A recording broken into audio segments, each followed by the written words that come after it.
Hello, everyone. Welcome to another episode of the Pure Kino podcast. I'm joined here today by a person I'm sure a lot of you know really well, Sopranos Theories. Thank you so much for being here. No problem. Thank you for having me. How's it going? It's going great. Probably one of my favorite things to do is discuss the show. I know we're both huge fans of it, and to just kind of get the ball rolling.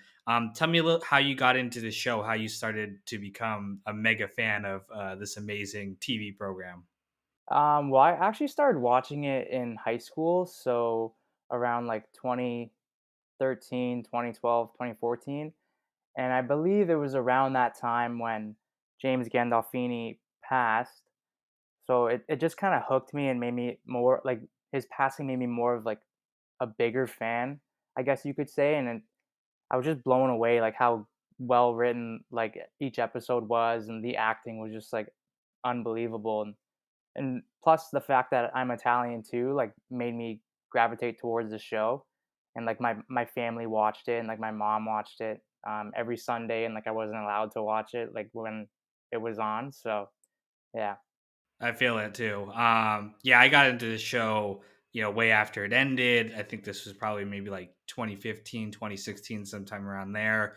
Um, and yeah, there's just something about this show that I started watching clips on YouTube, like a lot of people probably do. And even though I didn't get the story like in order, there's just something about the way the characters interacted, the dialogue that I could just tell there was a lot of depth to this. I really gravitate towards shows that have a lot of depth and reward, like rewatching, and you can understand the characters more, you can understand the theories behind the plot lines more, and I just love shows like that, and this is definitely one of them. Yeah, and, like, what makes it so great too is the fact that it was, like, it is a complicated show, like, you have to watch it a few times, right? So my first time, like, I kinda wasn't really getting a few things, and then as you watch it again, you sorta understand, what Tony's doing and why he's doing these things, and, um, that's obviously what makes it great, but I don't know if you can see in the background there, I got a little shrine, uh, for the show. I got like some stuff all around me here. I got like this picture of I don't know if you can see this here. Um, Vincent Pastore signed picture with Tony. I believe it's Tony Darrow's character and Jimmy. And that was actually at a comic book store, and I met him when I was in high school. But yeah, I just love the show. It's such a great show, and I know everyone kind of throws around the word genius a lot, but David Chase literally is a genius, and I think today is his birthday. I think he's 76. So happy birthday to the goat. I think it's today or maybe it was yesterday, but I know we're pretty close to his birthday. But it's honestly the best show ever made, hands down. Yeah, well, we're super grateful to have him around to make not only this show but the upcoming movie, which I'm sure we're both extremely excited about. That's some cool memorabilia you've got there. I have a poster of it's got Tony Soprano, Tony Montana from Scarface, Vito Corleone. They're all playing poker. Yeah, it's on the other side, on the other wall here, so you can't see it. But yeah, some great memorabilia there. Um, yeah, no, I agree with you that the show takes a lot to understand it, and for me specifically, you come to understand in a different way than when you first rewatched it. Like in some ways, I kind of understood the show in the wrong way the first time I watched it. When you're watching it, you're just engrossed by Tony and all these characters, and you're like, oh my god, these guys are so cool. They're amazing. They're badasses. They do all this stuff. And then once you watch it a few times, you start to realize that wait, no, not only are they kind of not great guys, they're actually weak in a lot of ways. It's just on the surface they appear these strong charismatic guys, but the whole point of the series is that Tony underneath that is this kind of weak guy who has all these emotional problems that he can't really deal with, and to me that makes the show even more enjoyable to be able to finally understand that. I feel like Melfi at the end of the series where it finally clicks in my head where like, oh, okay, yeah, I misunderstood you this whole time. You are actually a terrible person, not just for the outward murders and all that kind of stuff, but yeah, even just the way he interacts with people and is so petty and is so toxic. You just come to understand it on that deeper level. Yeah, and I think that's what makes it so good too. And like as you said, on the first watch of the series, we're just hooked by like their masculineness and like the murders and like how Tony acts and all this stuff. But like that's what makes it so relatable too. Like Tony's just like everyone else. He has like depression and anxiety, and Christopher's a very weak individual who questions like uh his future. And he when he was drunk, when he killed JT, he wanted to basically flip. And that's what makes it so relatable. Like, yeah, they are these masculine like mafioso murderers, and they're terrible people, but they're so relatable. Paulie's a germaphobe, and I kind of am a little bit too. I'm always constantly washing my hands, so he's kind of relatable to me. And it's just funny too. The show is so funny. It's hilarious. Like there's so many classic one-liners. And do you have a favorite quote or line? I know it's hard to pick, but Oh my god. There's so many, and like every time I do the episode reviews, people get mad at me when I don't mention every single line that they liked. But if I did that, it would literally be the length of the episode, because literally every single line they say is so quotable. You could just say one line out of context, and I'll instantly remember what scene it was from, what the context was for it. It's amazing. My favorite quote, or the one that sticks with me the most, is Tony when he's with Melfi. He says, "I got the world by the balls, but I can't stop feeling like a fucking loser." And to me, that is really what the show is all about. season one, I think. Uh, Maybe one or maybe two. I think it's the Happy Wanderer. When he, yeah, when he talks about that. But I might be wrong. There's a lot of good quotes in therapy. I love when he's got the money. He's like, "This is all what it's all about." Like motherfucking cock sucking money. And then like I love the one made millions of dollars sitting on his ass. And then the amount of money I dropped in here, I could have bought a Ferrari. At least I could have got a blowjob out of that. For me, it's when he's talking with Melfi about AJ's suicide or suicidal thoughts, and he's like, my rotten, putrid genes have infested my kid's soul. Yeah, and it's one of those rare moments of humanity that we see in Tony in season 6, because season 6 is so dark. He's such a terrible person, but it's one of the few glimpses we get where it's like, okay, this is the glimmer of humanity that made me love you in the first place. His love for his family, his children. That's the best part of his soul. Do you have a favorite season? Season 2 is probably my favorite overall because it's got the lightheartedness of season 1. If you go back and watch season 1, it's so like bright and lighthearted compared to season 6. It is. Oh, I've talked about that on my channel. Like just even the color. Like you look at episode one and it's so bright, and then season six is so dark, especially when Tony's like uh in the hideout house staring at that gun. Everything is just so black. He was so happy that first season too. Like you could tell he was just loving life. He had his problems, of course, but man, did becoming the boss just ruin him. But of course, Richie too is my favorite character, so I love that season because of Really? that. Yeah, I love Richie. Wow. He's so I hate funny. him. You hate him. You Yeah, hate him him on and a his personal mansion level, list. or you hate him on a character level. Um, on a character level, yeah, like it was delivered like perfectly by David Proval, right? Yeah, but I could not stand him. Oh my god, he was so annoying. And he was kind of like a Ralph before Ralph, but yeah, he was all just annoying, just everything. See, I like Ralph to an extent, but to me, he went a little bit too far. With I was just like, how this guy can't last for 2 seasons. Like he's just causing way too much trouble. He's way too obnoxious. Like this guy's getting killed quick. Or he should have been killed quick at least. But yeah, I mean, there's a lot of great characters on the show that I don't like all of them like on a personal level, but I still think they did an amazing job with the role that they're given. Oh, like you can't look at any other character and think maybe this actor would have played, better or differently. Everyone's just perfect. I think my favorite character would probably be probably Christopher. I just love some of his lines. I like how much of like a badass he was. And plus, he was like young, up and coming. We kind of see him grow, just like everyone else, like Tony. But I also love the Maserati that he had. But I love Johnny Sack too. He's got a lot of good quotes. And it was kind of sad for him to go, in my opinion. Like just the way he kind of went was it was kind of just parallel to like Jackie April Senior, and it was really sad.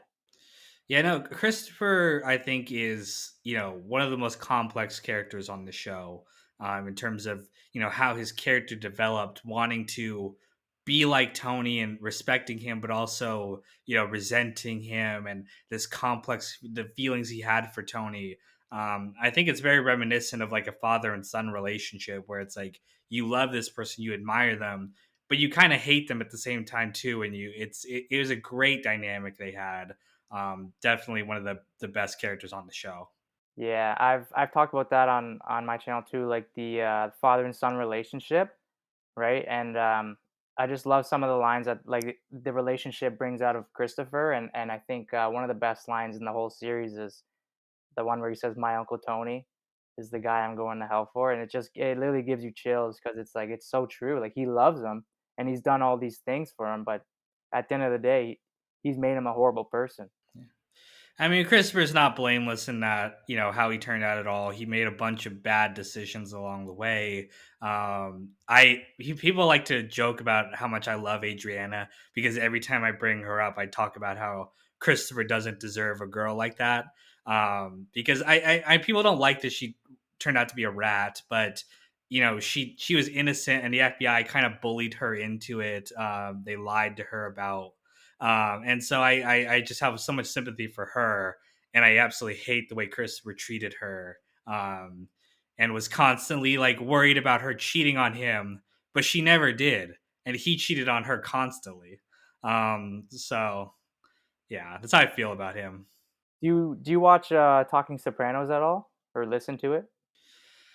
I watched the interview parts of it because they have some amazing guests on there, and I love hearing their perspective. I don't watch the episode recaps too much. One, because I don't think they're that great, but two, also because I'm also doing that, it feels weird to me to like. I feel like I was copying them if I watched it ahead of time. Yeah, so I try to avoid that. But I seriously, those interviews they do with like Terry Winter, Matt Weiner, so amazing. I loved hearing their perspective on the show. Yeah, and it's like a behind the scenes look or listen, I guess you could say, because we never get to hear any of that stuff. Because one, it's been 21 years, and two, it's just like we don't even like most of us don't work in that industry, and it's amazing to listen to what they have to say. And I think one of the best ones was the sound director and how they use sound and how they like morphed it down for the strip club sounds in the back room. It was really awesome. Are you interested in? Are you Have you seen like Sopranoscon? I've seen it. I've heard about it. I have not been in a position to go to it. It's on the East Coast. I'm on the West Coast here. Um, Maybe next year or so, if COVID and everything willing, that type of thing is still allowed to happen. I'd love to go. I'd love to meet some of the amazing cast and actors. But that would be amazing to go see that. Yeah, I haven't been. I want to go so bad. I mean, 2 years ago I couldn't make it, and then obviously this year COVID was kind of like an iffy situation. But I think with the cast too, what makes it so great, the show, is the fact that, sadly, a lot of the cast members have passed and left us, and they leave this like great legacy. Of course, like Jimmy or James Gandolfini, but like even John Hurd. Um, I think somebody else, Hugh DeAngelis' character isn't, or the actor, he isn't with us anymore. I don't believe, but it's just great too. Like we watch them deliver these amazing performances. It's awesome. Every episode just hooks you. Like it's the best when you watch The Sopranos with somebody that hasn't seen it and they're asking you questions, you're like, I love this.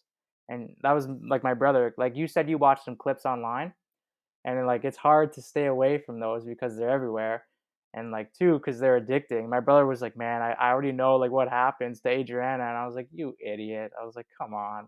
No, the even the like the side actors that they got, who just maybe were there for one season or even one episode. I always say Robert Patrick. He actually, the actor, retweeted one of my videos, which is pretty cool. But even, yeah, even him, like Davey, his character, um, so good. Yeah, and it's such a different take on, like, he usually portrays like kind of badasses like Terminator or Sons of Anarchy or whatever. Yeah, the T 2000 or something. Yeah, but he's a really vulnerable character, in this episode, in this season, and it was great to see that side of him. Yeah, did you listen to his interview on Talking Sopranos? Because he had a really like interesting perspective where he says, "You better bring your A game to James," and then he's like, "Oh, I'll bring my fucking A game," and that's the scene where he slaps him around. I haven't seen that one yet. I'm gonna watch it. I've been so busy with the videos and work and everything. But yeah, I'm gonna check that episode out most definitely. Do you have a favorite episode, or an episode that you hate as well, least and most favorited? Definitely not a favorite. There's just so many good ones I can't pick. I mean, in terms like worst episodes, I mean, people say like a hit is a hit from season one, the Massive Genius episode. People don't really like that one. There's some other ones that people were like, they're kind of boring or nothing happens. A lot of people don't like Christopher. I loved Christopher. Me too. That's one of my favorites. Yeah, one because I'm Italian and it just gravitates towards me. And Silvio in that episode is like amazing. Especially when I think that's when they're coming back from the Cooper. I mean, the Cooper. They're coming back from the casino and talking about Gary Cooper, and it's like he was gay, Gary Cooper. It's like no, but that one a lot of people don't like. But a lot of people don't like. I think a lot of people think that it's the worst episode, and I think it's in Camelot with Fran Felstein. Oh yeah, yeah. I mean, people cringe at her song and everything. They don't like her character. Very cringy, and she uses Tony. Oh, most definitely. But I kind of want to be really good because I love that Tony's explores his relationship with his mother and his father in that episode. He starts to really like this woman as kind of like a surrogate mother figure. But then at the end, he kind of walks away with a little bit more appreciation for his mother. Ironically, she stopped smoking, even though this lady didn't. It shows how selfish she was, and it casts Livia in kind of a better light. But at the end of the episode, he still chooses to bash his mother and like praise his father, um, because that's just easier than kind of yeah, it's easier than dealing with the pain of his true feelings for his mom. So I found it to be a very complex, emotional episode. But yeah, I mean, I there's no episode that I hate, even the ones that people don't really like. I usually think there's something. The only one a hit is a hit. I do think is pretty weak. Um, season one in general, I think is the weakest season overall because they were still figuring out everything. But other than that, every episode I enjoy it to some extent. Yeah, I would agree with you on season one is weak. I think my favorite episode would probably be a regular around the margins. Um, that one is just amazing. I love the fact that the former football player Tony Saragusa's in it as like a bodyguard, and he has that line. He's like, "I'll split your fucking wishbone," but it's like we never see him again. I think we see him like once or twice maybe, but yeah, that episode is amazing. And like it's amazing when they're in the car at the I think it's at the hospital, or maybe that's the next episode, but Christopher's smoking and we see like this slow pan of Christopher, and then it's Tony B, and then Tony. So it was the camera work in that episode is awesome. Yeah, I mean, season five, people have mixed feelings about in general. I think it's great. I love the Tony B stuff. I love a lot of the episodes in season five. It's kind of the setup for a lot of the conflict that we're going to get in season six. And Tony B specifically, I know people thought he kind of came out of nowhere and then kind of left really abruptly. And I've heard that the writers said that they planned on keeping him around for another season, but they just wrote themselves into a situation where they had to kill him. But I do think it had strong repercussions on the rest of season 6. So I still enjoy that season. Yeah, it's probably my favorite season. Tony B, I wasn't a fan of. Um, I don't know, just because what he did to like how like mean he was to Christopher, like at times, and it's like I could have called you Ichabod Crane, but I didn't. Like that whole dinner scene was like kind of really sad, and it kind of shed light on what happened like in Christopher's childhood, like when he says he got tied to that tree. Um, yeah, the scene with Tony and Tony B always makes me cringe when he talks about Uncle when they're at the Vesuvio and he's saying Tony Uncle Ali or Tony Uncle I can't remember what he says, but it's Uncle John. Yeah, it's so cringe. I can't stand that line. Yeah. The scene with Christopher crying at the end is very sad because it is very relatable. At times we're like, wait, you're mobsters. You're supposed to be tougher than this. But, being reminded of all the pain you went through in childhood and being made fun of, it can definitely leave you, pretty vulnerable. So I did find that scene, really, it's a really strong message. A lot of people, I want to hear your thoughts. A lot of people cannot stand AJ. Um, I'm kind of mixed feelings about him. We kind of like everyone, we watch him grow, but he's so annoying. Just a complainer and very spoiled and doesn't appreciate anything. And just the stuff that he's going through in like season 6 is terrible for one. And he's just kind of cringy. He's talking about like Al Qaeda and FDA, like food spray. I would love to hear your thoughts on him. I have mixed feelings with him. Yeah, so I always defend AJ, if only because everyone else attacks him, and I feel like I have to take a controversial take on it. I always say that yes, AJ is all those things. He's annoying, he's selfish, he's self-centered, he's cringy. But you had to ask yourself, why is he that way? It's because Tony and Carmela raised him to be like that. They provided no accountability. They were both terrible parents, undermining him, putting him down. There's so many scenes where it's like it's kind of innocuous at first, but when you realize what they say to him, you see why he's constantly like put down and has like low self esteem in season 6. There's a scene in season 5 where he's talking about a grade he got on a Billy Budd paper, and he says he got a C or something, and he's so happy about it. And then Carmela's just like, "You only got a C," and you can see the smile just instantly fade from his face, where it's like he got no like praise or no encouragement. So that's why I feel he turned out that way. And you brought up something interesting, the Al Qaeda and the FDA stuff. You'll notice that Tony is the same way in season 6. Like when he comes back from that trip to I was gonna say when they're hiding in the containers. yeah, yeah, it's the Al Qaeda and the Afghanistan stuff. It becomes a focal point for Tony's depression, where he focuses relentlessly on it. And AJ is the same way. I always say AJ literally is Tony without the mob. If you took away the mob element from it, him and the exact same character. It's just Tony has these things that kind of disguise it. He has, the strippers and the money and everything, where AJ doesn't have that kind of stuff. But they're both equally pathetic, and that's why I don't think AJ deserves all the hate he gets, or at least compared to Tony. Yeah, and you brought up like the way that they raised him, and I think it was when he was going to military school, and it was before or just maybe after he passed out, and Tony said he's got the world by the balls or whatever, and he thinks the world owes him like a fucking living. And then Carmela says, "Well, what could have given him that idea?" And which is it's true. Yeah, it's very true. And then yeah, Tony is it is the same. He is the same way because with the Al Qaeda stuff, and like nobody was listening to him, and like he was flipping the channels, and he talks about it the next morning. But like it was because the show was kind of after it was. I think this was obviously after like yeah, it was after 9/11, and like it was kind of like the current state of America, or during it, yeah, and the war was going on, right? But it was after like the attack, um, and the show kind of focuses on like the current state of America, and that's kind of like what we see in like in the whole season 6, in my opinion, and especially the last episode.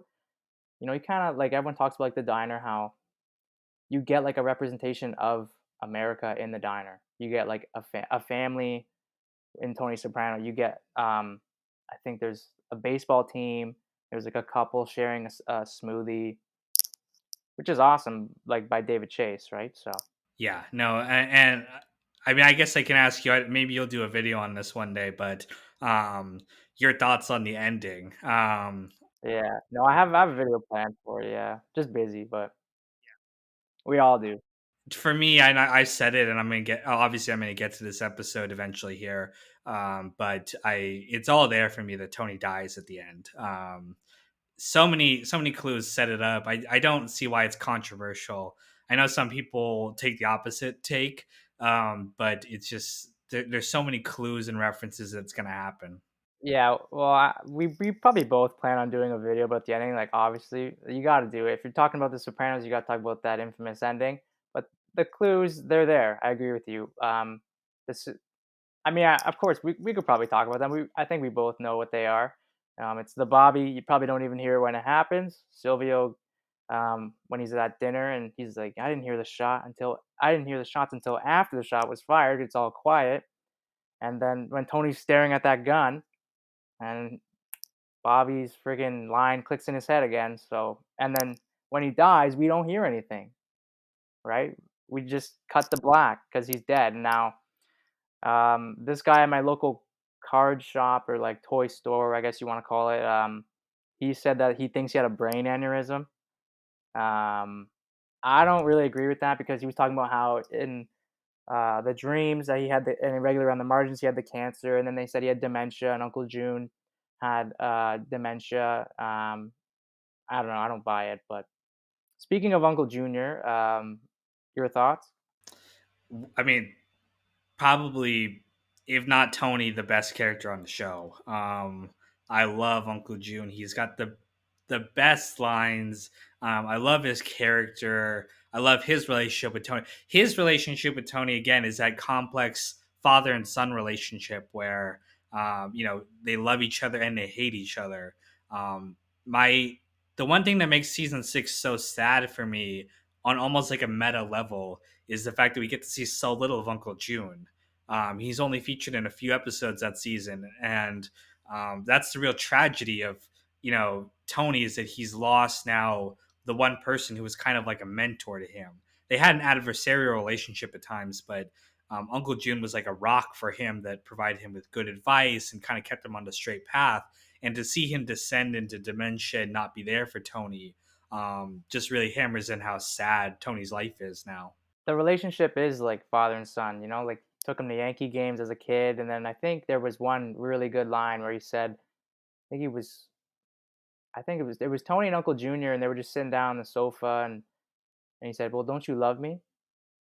And I can't remember what Uncle Junior says, but He doesn't say anything. He just is like gets kind of emotional. yeah, I was just yeah, he doesn't say anything. Yeah, he doesn't say anything. That's right. But it's absolutely clear. I've said it before that Junior did love Tony. Of course, Tony says at the end of season 1, "If you're lucky, you'll remember the good times at the end." And of course, in the last episode, the only thing Junior remembers is that he used to play catch with Tony. He doesn't remember the money or the mafia or anything like that. All he remembers is the good relationship he had with Tony.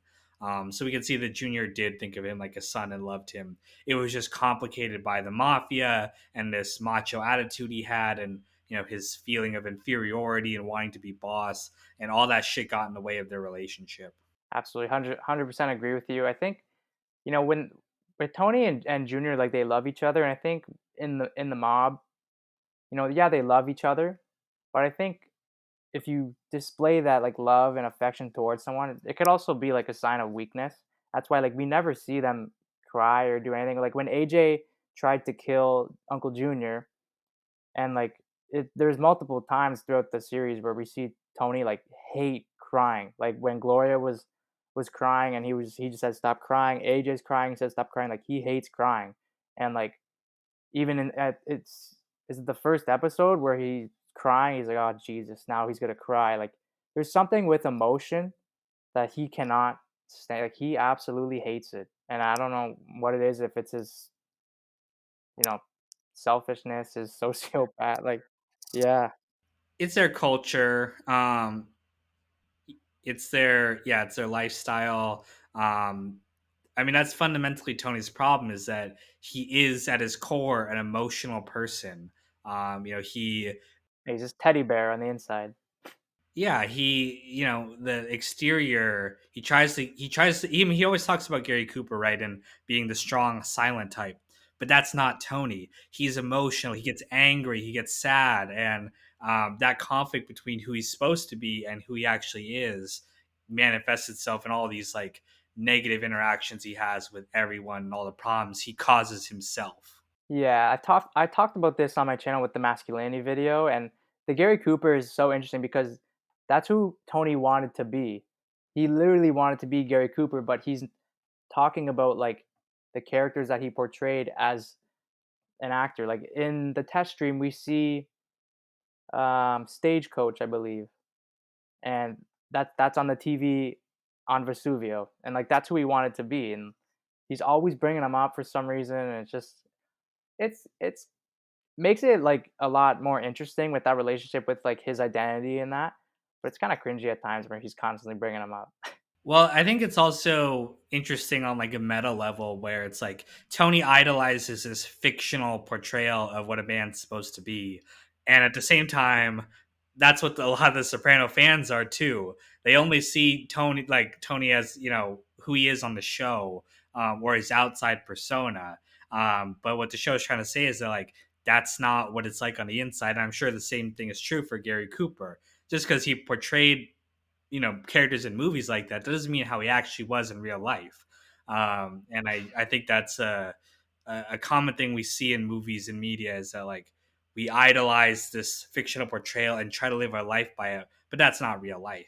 Yeah, and I think what the Sopranos did so well was idolize or just make the mafia life like more of a reality, because at this time it was like we saw the Goodfellas, we saw A Bronx Tale, um, Casino, like around that time, and um, Gotti, and there were so many others, and like everyone, and this is like the height of the mob in like the late '90s, right? Or like maybe like the last towards the end of like its heyday in the '90s, and like everyone was just like it was everywhere. Like John Gotti was on like the front page of newspapers and magazines, and but what we didn't see was like, yeah, we saw like their Cadillacs, their coats, the money, and all this, but we never saw like the life. And I think with Jackie Jr. that kind of comes to life.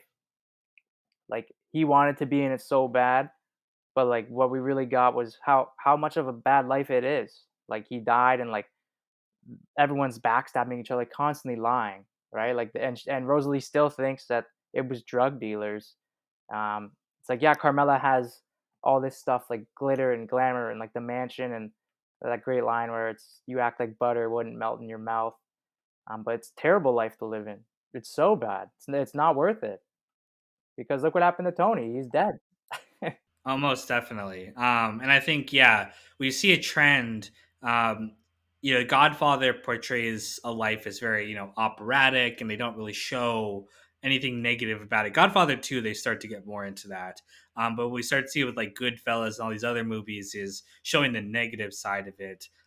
Still kind of elevating it to an extent, but showing that, these actions have consequences all the way to Sopranos, which goes so much more into the realism camp, showing not only just how negative it is on the mafia side of things, but also how it affects, your family and how you interact, with your friends, your health, everything like that.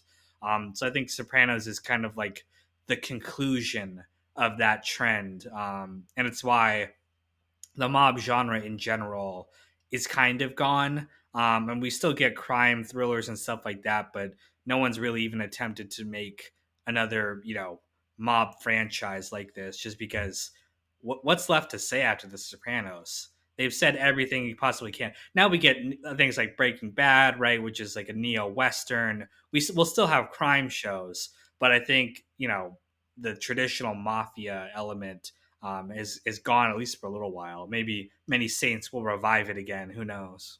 Yeah, well, there's some things like on Amazon Prime. I think it's Gravesend with I think it's William DeMeo. He was in The Sopranos, but it's it's just not very interesting. I mean, because The Sopranos just tackles everything, and it doesn't compare to anything. Like everything just yeah, it's good, but it's not Sopranos. That's why I feel like with like every show because The Sopranos is like a multiple. It includes like multiple genres.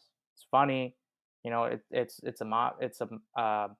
A mob show, obviously. It's a drama, right? So yeah, I mean, the Pine Barrens is like a sitcom. Um, your thoughts on Pine Barrens? It's this hard thing because it's has such like a reputation of being the best episode of the show. Like many people, I've said this, start to not like it because of how popular it is. I think I love self-contained episodes like this. I love it when they're just telling one story within one episode, and we get to just focus in on that. And I love the relationship between Polly and Christopher. I think it's one of the most surprising dynamics of the show that really works. Seeing how those two interact with each other. Um, so, do I think it's one of the best in terms of like the emotional side of it? No, not really. There's not too much of that going on, especially when compared to things like Employee of the Month that season, which my God has to be top three best episodes of the show.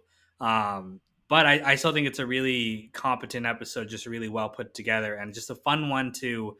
That's one of my favorite to just watch with people who've never seen the show, because other episodes you kind of have to, start from the beginning. You have to kind of know the characters and their history a little bit. But this one, you can just turn it on and just be like, okay, I get it. They're lost in the woods. It's funny. There's stuff going on, but it's a great way to introduce people to the series. Yeah, Employee of the Month. I sometimes I can't even watch like that scene. It's so realistic. Like it's realistic and it's brutal. Yeah, but it's it's a great episode. But I can't watch it sometimes because it first time I saw it was like really it was like scary almost. Oh, it's terrifying how Melfi is able to portray, you know, the fear and the pain of what that experience must have been like. I definitely think it's one of the most powerful endings I've ever seen on the show. Is her decision not to tell Tony. People Okay, people say that all the time, and I can understand that. But I thought it was so powerful that she chooses to, you know, hold her integrity above, revenge. And people always say, Yeah, because then she would be just as guilty as like Tony killing him. Like she would probably have this guilt on her. And well, people say that's like, okay, she should have done it so that the guy would never, hurt anyone else again. And I can understand that. But the problem that I think that the show was trying to address was that wasn't for her to make that decision. It sucks what happened, and it sucks that our system was like that. But at the end of the day, she has to. She feels she has to respect society and has to respect herself. And of course, another element is her relationship with Tony. If she told him, their relationship would never be the same. He would, and 100%, he would bring it up again. He would say, like, he would remind her, "You owe me." Whenever he, doesn't want to talk about his problems or he wanted to be with her or whatever, he would hold it over his head. That's exactly how he is, and she knows that too. So I think she made the right decision for herself in there not to tell him. And I thought it was way more evocative than seeing him be killed would be something that's great, but at the same time, I that ending sticks with me way more than if the episode ended with Tony killing him. So tell me how you got started making Sopranos videos on YouTube. What made you decide to start doing that? well, I have like a background in like radio, television, and film, like broadcasting. It's what I went to school for. So I kind of wanted to just do something while I was bored in quarantine. And like number two, I'm a huge fan of, or I am a huge fan of The Sopranos, and I was like, I just want to kind of make a channel that I wanted to do, like I actually like. I don't really care if people laugh or make fun, and I kind of just wanted to do that. And like quarantine obviously helped. I was super bored. I think our channels were kind of around the same time. And there wasn't really a channel out there that was talking about like theories. I mean, yeah, there was like some channels out there that were talking about like the ending.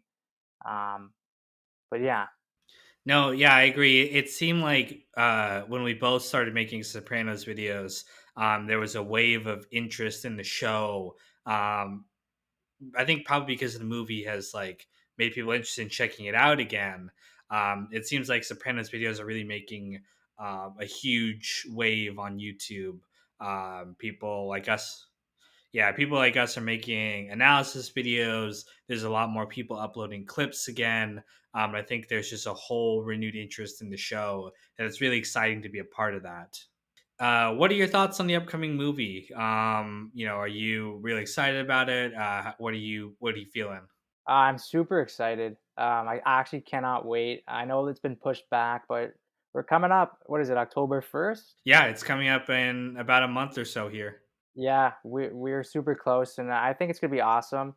I'm really interested to see how well his son Michael Michael Gandolfini plays his dad as a teenager. But I think David Chase recently said that he's not done in making another spin-off. I don't know if you saw that interview with Rolling Stone, but he said he's not done. So that would be awesome to see like something else happen. It'd be interesting. I'm a little worried about. I'm super excited about the movie. I think it's going to be great. I know David Chase will exercise restraint, or at least I hope he will, because I love the show Better Call Saul. But what kind of annoys me about it a little bit is there's so much like, hey, remember this? Hey, remember this from Breaking Bad? And as Tony says, remember when is the lowest form of conversation. So I'm worried that like if they continue to make more Sopranos things, it will become that where it's just like, hey, remember when Tony said, he went to the mall that one time? Well, look, here he is at the like. It's too much. Like it doesn't stand on its own. It's just kind of feeding into the main show. So that's the one thing I'd worry about if they continue to make more Sopranos things. Um, but we'll see how the movie goes first. I think it'll be great. I think the cast they've got looks like they're going to do an amazing job. And I'm super excited to just have some new material. As long as it's still respectful to The Sopranos and doesn't try to trample on its legacy. I think prequels are pretty safe. I would be worried if they wanted to do like a sequel to The Sopranos. That would be probably a very bad decision. Um, but we'll see how it goes. Yeah, I don't know if you heard. There was like supposed to be some little spin-off after the series ended, and it was supposed to be called the Bacalas. It was going to be with Bobby and Janice. Well, obviously they decided against that before the thing died. That would have been interesting. I always, in the back of my head, as like a joke, I always think about if HBO, went completely corporate and was like, we're just gonna make something to make money. Meadow Soprano mob lawyer. Because when the series ended, she was going into law defending criminals. So I always thought that is a potential avenue they could do, but it would be terrible. I don't want to see it. But in my head, I'm thinking like, okay, they could do that if they wanted to do a sequel. Have her defending whatever associates are still alive at the end of the series. But Carmela's life on her own would be interesting too. That would be neat if she remarried, went back with Mr. Wegler. yeah, interesting to see her struggle with the money. Like just like Ginny Sack after John died, having to reevaluate her life. Edie Falco was amazing, so I feel like I'm talking myself into this show that I just pitched as a bad idea in my head. Well, she took 40 grand from the bird feeder, so it should be enough. Yeah, well, she pissed it all away at the stock market, and there's nothing. But um, I anything from David Chase, I know is going to be amazing. I know he's not the type to just do something for the paycheck. And as long as he's at the helm, I have confidence. If they tried to do it with someone else, I would not have confidence. But I think it's going to be great. I think the movie is going to be an exciting opportunity for both of us to talk about it, to um, you know connect with fans more. and cannot wait for October 1st. It's going to be very exciting. Awesome. Well, thank you so much for being here. I know we talked about a lot of Sopranos things. I love doing that. Thank you for taking time out of your day to meet with me. Be sure to check out his channel, Sopranos Theories, for a lot of great content about the Sopranos. If you're interested in learning more about that, I'll put a link in the description. And stay tuned for the next episode of the Pure Kino podcast coming, I don't know when. Thank you. You can listen to the edited audio version of this podcast on my new website, purekino.com.